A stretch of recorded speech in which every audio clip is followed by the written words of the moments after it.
Welcome to the Maritime Startup Ecosystem Interviews, a series we created to give even more exposure to startups from the Maritime Startup Ecosystem Network. Today we're here with Cate and Richard of Geollect, a startup offering geospatial intelligence and analysis, providing dynamic insights for decision support to a network of global clients in the defense, maritime insurance, and cruise industries. So welcome, Cate and Richard. Could you start telling us something about you and Geollect?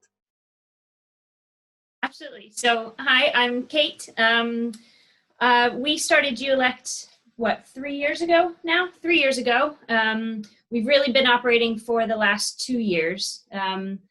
I myself come from a background with the US government as a geospatial intelligence officer. I've always had a love of maps, and so it was an easy transition into a job like that. Rich and I actually met while I was out working in Bahrain supporting the US Navy's Fifth Fleet as a geospatial intelligence officer. And Rich was out there as a Royal Navy officer. So I'll let him introduce himself. And that kind of tells the story of why we started Geollect. Hi, yeah, I'm Richard. I did 28 years in the Royal Navy. And as Cate mentioned there, towards the latter part of my career, I spent mostly within the intelligence community. And Cate and I met whilst we were working within Fifth Fleet in Bahrain, and some of the intelligence techniques that we used out in Bahrain were extremely effective in countering piracy and some of the counter sort of smuggling operations that we were involved in the Indian Ocean and the Persian Gulf. And it was there that we first saw the potential of the commercialization of the space sector, the use of big data, the growth of the Internet of Things, and how we could bring that together with automation techniques to derive some real-time insights that previously operational commanders weren't exposed to. And it was there that we began to think about there's got to be a commercial application for what we do within the government and the Ministry of Defence or Defence. And started to look at that, and that took us really fast forwarded to 2017 when we started to look at the commercial application. Yeah. So it's 2017 when you started Geollect with this background, which is amazing. I mean, there was a company already there, and you just had to get together and make it happen. And actually, I understand that you are partners in business. But something else as well. Yes, so we are in fact a married couple who founded a company together. And the way we came to that decision, it was a lot of the frustrations that we both felt in our own jobs. And we saw a lot of opportunities in the commercial sector for what we could do. And it was really kind of nightly conversations that brought on these ideas. Some of those conversations were accompanied by a few glasses of wine, which then led us to go ahead and absolutely make the decision to leave our very well-paying jobs and start a company with no experience in that. So coming from pure government and military backgrounds and just taking a dive right into the commercial sector was an interesting thing for a married couple to do. Well, that's very interesting. Apart from the fact that being a couple that is also a part that are also partners in business is already, I think, a huge challenge if you're not perfectly attuned. So congratulations for that. But also then really switching from the highly, like I would say, regimented environment where you come from, particularly Richard, but I guess also Cate, very regimented, to the totally potentially unregimented world of startups. So how was the change? Because I always tell startups, look, you have a product, but you're also a startup, and these are two things that you have to match. Is the product itself is not enough. You have to think like a startup. So how was the change and the process, and what did you find that you could tell startups, look, this is what you want to do, how you want to do it, rather than don't do these mistakes that we potentially did. Yeah, I think that we took a lot of the lessons that we learned from our backgrounds from government and Ministry of Defence, because it was about, the way I always describe it is, you know, you always set an unrealistic challenge when you're in the military, you know. So I always sort of explain about when you've got to go and take a hill, you know, you've got limited resource, everything's against you, but it's about a mindset. And if you set the mindset that you're going to go and take the hill, and the hill in this case was building a small company to become a scale-up company and, you know, begin to make money out of that. That was ultimately what was our driving factor, you know, was just to create success in our own right, as just to, you know, we originally set out just to build a company that could sustain the two of us. And within 2 years, we now sit at, well, we've got 17 full-time employees with 5 contractors at this moment in time, and looking at about a £2.5 million turnover this year. And it's very much about a mindset. We got knocked over many, many times. We got knocked back many, many times. But we truly believed with all our heart in the project and the products that we were trying to build and that we were trying to provide to the market. And I think that was the key to it, really, was there's an element of self-belief, but it's the dogged attitude of just, you've got to just keep going, because the one thing a startup's going to get is knocked over. You're going to get pushed back. You're going to get people laugh at your ideas, quite openly laugh at you in your face. But you know, it's nice once you begin to get that traction, and that's the key that we found. It's momentum. Once you start the momentum, it really then begins to gather a pace, and everything else comes with that then, confidence to go for bigger clients. And you know, it just takes the first little bit of success to breed success. And I think that's what we found, isn't it? You know? And you have to be able to adapt. And I think that's something that also comes from our backgrounds. It's you know, goes in tune with go take that hill. Well, how are you going to take that hill? Are you going to go straight up it, or, you know, are there roadblocks in the way? How are you going to actually do it? And you have to be able to come up with other ideas of how to accomplish the goal. And you have to adapt. You have to compromise sometimes. And I think that's really important in the face of anything that could have failed. Just adjust, adapt, adjust, and move on. Yeah. Well, that's super interesting. I never looked at it this way. But actually, you're telling the story of someone who decided that their country would be the first on the moon, because you did exactly what JFK did, and say, okay, in 5 years, we'll be on the moon. And it's impossible. Okay, it's impossible, but let's make it happen. So congratulations again. So, but now tell us something more about Geollect. So what it does and how it is doing. How are you doing, and what are the great things that you are doing right now? So what it does, we provide essentially web mapping applications.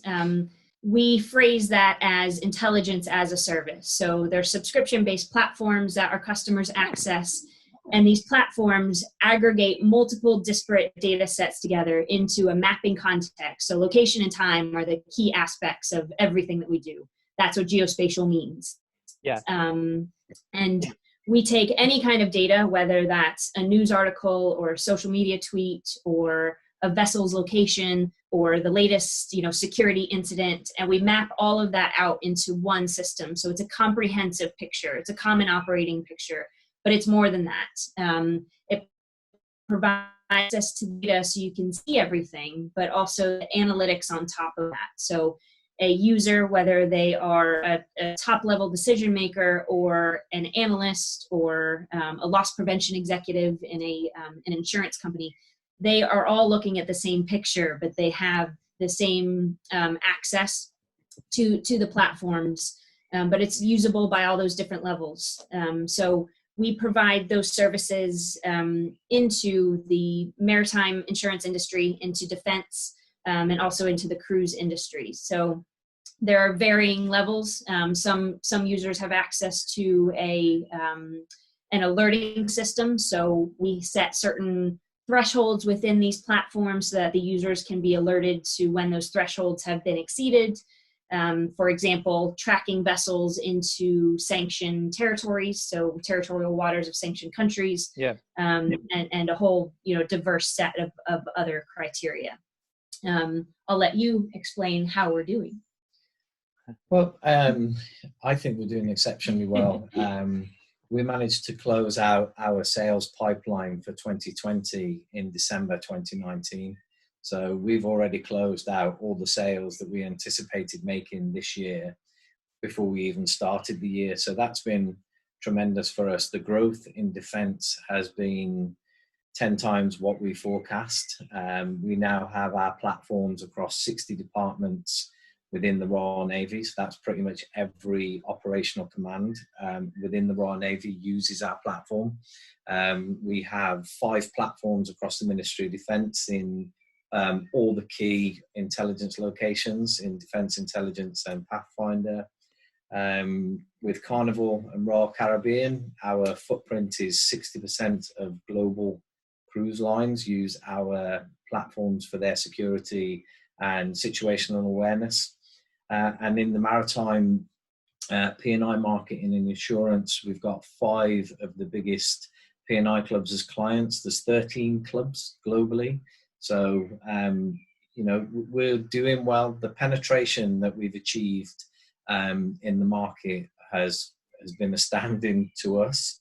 But I think for most people that know Geollect, it's been astounding, because our competitors are all competitors who have had 30 million plus to get them where they are, and we're taking contracts off them, and our initial £1,000, and we are now competing with the likes of Windward, Consiris, Polestar, all the big players in the marketplace. We're up there and considered just as good, if not better. Okay, well, that's great. That's great because you really built it from the bottom up. I think I understand. And you mentioned several clients. Now, before we go into one specific P&I thing that you're doing with the P&I group, I would like to ask you, what is your next steps in terms of business development? You said that you closed your sales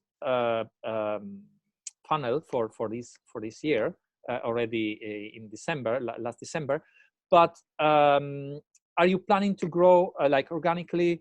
Of course, I guess expanding in different countries or in different sectors, or widening your reach in specific sectors. So what are the plans? Things that you can share, of course, not secrets that you don't want to share. I'm happy to share. All of the above. So our next expansion, we want to expand within the U.S. We have customers in the U.S. already, but we want to further expand the footprint within the U.S. from a sales perspective, but also Geollect personnel, boots on the ground in the U.S.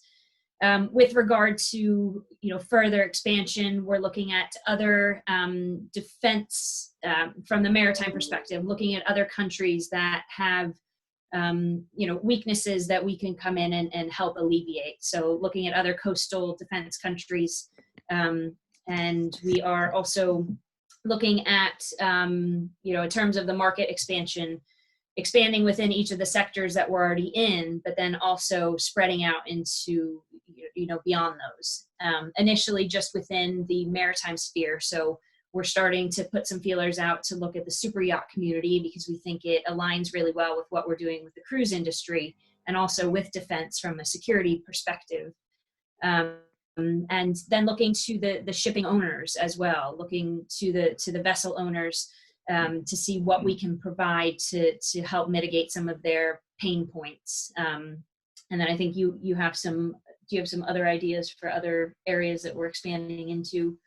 Yeah, but one of the platforms that we actually didn't set out to design, but we have built, is the maritime tracking and alerting platform.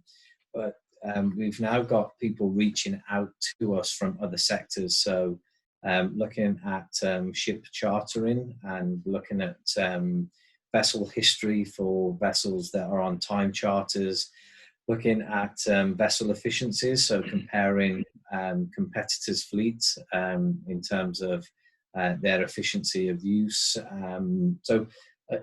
From a fleet operations or fleet management perspective, that's a completely new area for us. And actually, we've been reached. It's something even as again, which we haven't looked at, was mariners' welfare and how we could look to use geolocation and some of the things that we are able to do and mix that in with health. And that's something that's come from our COVID platforms that we've begun to provide. And actually, they've got quite a wide spread now globally. We're getting a lot of interest that we hadn't previously thought of. And in fact, the call just before this was looking at how we could integrate an app that monitors the health of mariners at sea. Mm-hmm. So again, not an area that we set out, but certainly an area that we will now begin to look at. Yeah. So. And to accomplish a lot of that, to help with the expansion plans, we are looking at another fundraising round soon. Yeah, that was my next question actually, because you have so much stuff on your plate that either you lose yourself and really don't know what shall I eat, or you really need like a boost to be able to tackle all these lines. So you are in fundraising mode, we can say, I guess. I understand. Yes. Yeah, okay. Do you want to share something on that, considering that we are in a public interview, or we leave it for some other time? So we're right now putting together our thoughts and our plans for how we tackle this next fundraising round. We had, kind of gone back and forth on growing organically, but we see the market opportunity and think we need a supercharge to the business. So we're still in the planning process and looking at all of the details of it, but hopefully sooner rather than later, we'll be able to hit the ground running with the fundraise and start reaching out to potential investors.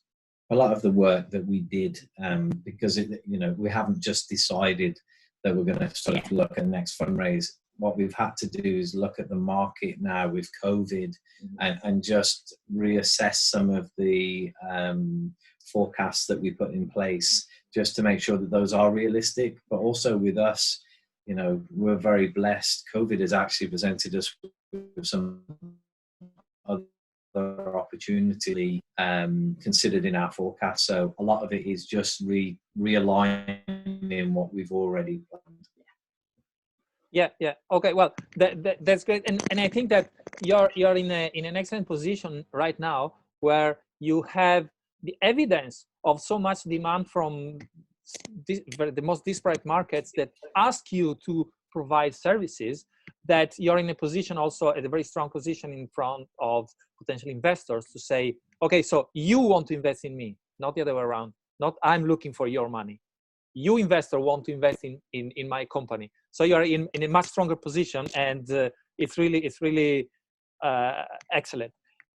You mentioned something about what you're doing with the P&I groups, and I know of some specific thing that you did with the P&I group in these times of COVID. So do you want to tell us a bit about that?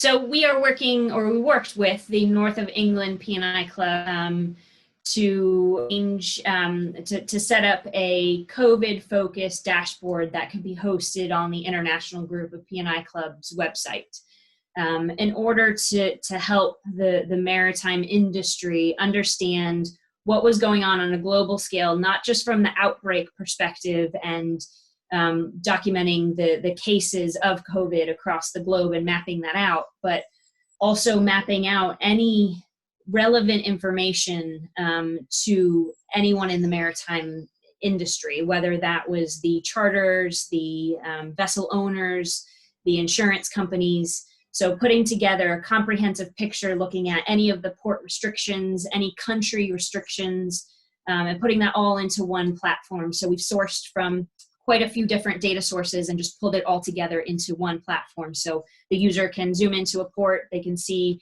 any of the P&I club recommendations, country restrictions, port restrictions, and so on, all within one place.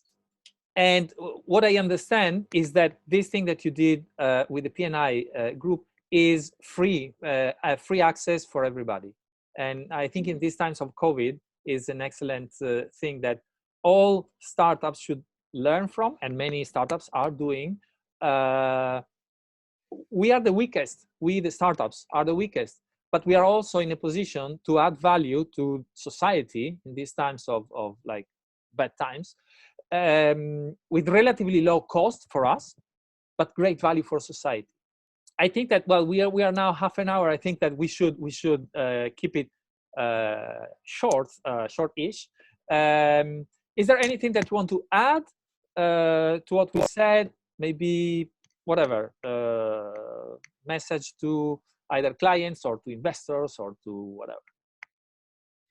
Well, to the investors, invest in us, because obviously we're one of the most sought after tech companies in the world. Yep. But no, seriously, to the other startups, you know, as you just mentioned there, I think you've got to play to your strengths. We felt we had a moral obligation with COVID-19 to put something out there and let people access our skill sets. So we all come through this as safe as we possibly can.